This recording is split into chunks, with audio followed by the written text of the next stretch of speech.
Hello, I'm Dr. Laura Thompson from the Southern California Institute of Clinical Nutrition, and today we're going to talk about the 6 steps to ridding eczema, because you can if you take these 6 steps.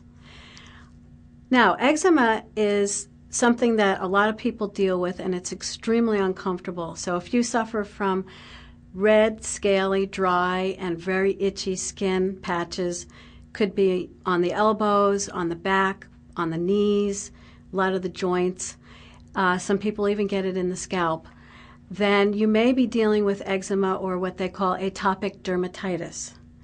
And this is basically an allergic condition, but it has a lot of other components to it as well. Sometimes we see it flare up with infants, and right there, you want to just think, logically, what's happening here that's causing something to express itself through the skin? Usually there's an allergy component. So step number 1 is to eliminate allergens. Now, how would you necessarily know what they are? Well, one way is to do food allergy testing. And that we can offer. You can call my office, and that's a pretty simple procedure. However, another way to do it is by actually just deciding to eliminate some of the foods that are commonly known to cause eczema.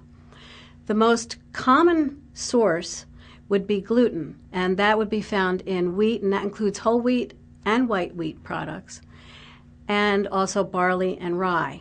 And there are other, sources of gluten as well. If you want a list, we can actually give you that. Just give us a call or email us, and we can give you the gluten-free list.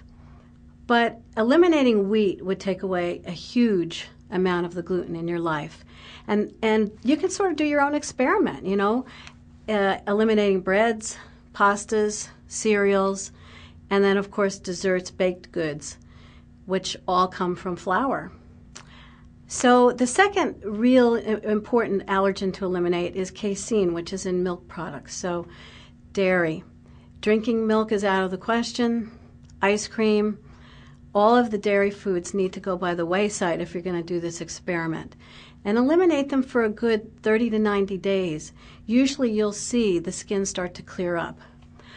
A couple of other foods that tend to cause eczema are soy and eggs. And there's a whole other array of foods that you could look at. But if you do allergy testing, you get a pretty good idea of the various foods that are problematic for you. Okay, so step number 2 is to hydrate your body. Best way to hydrate your body is with water, because when you think of it, the external skin is actually very much like the internal skin, the skin inside your body, and water will hydrate both. So typically the formula for water consumption is about half your body weight in ounces. So a 150-pound person should drink about 75 ounces of water. Pure, clean, good alkaline water. Okay, step number 3 is to utilize probiotic supplements. These are the good bacteria that flourish in the intestinal tract. They're really important for killing the infection. In fact, they are actually part of our internal army. And the reason I mention this is because a lot of eczema actually stems from either yeast or bacteria or even parasites in the intestinal tract. So using probiotic supplements like acidophilus or bifidus, or even making homemade yogurt, that way you'll get the acidophilus and bifidus right in your fermentation in your kitchen. Number 4 is to utilize good oils like evening primrose oil or borage seed oil. The reason for these is that they have an anti-inflammatory effect in the body, and they also contribute to hydration. The next step is utilizing vitamin D supplements. Now, we all know that you can get vitamin D from sitting in the sun. However, some people don't really convert it properly in their body once they're sitting in the sun. And of course, you can't sit in the sun all year round. So utilizing vitamin D, like either through capsules or vitamin D oil, is a really good way of not only nourishing the skin, but building the structures of the skin. And also, new research is pointing to vitamin D as being really beneficial for the immune system, for building the immune system, antiviral and antibacterial aspects to it. And then the sixth component is the obvious one, which is the topical component. One of my favorite is the aloe plant. You can actually break off a bit of an aloe plant, and you can put it directly on an area with eczema.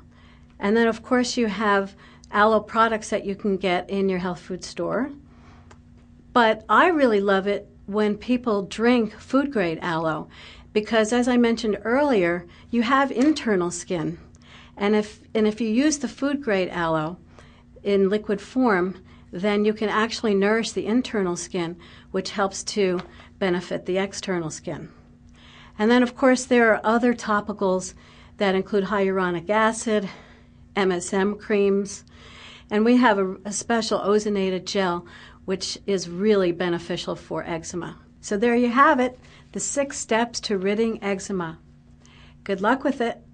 Dr. Laura Thompson, Southern California Institute of Clinical Nutrition, 800-608-5602, over and out.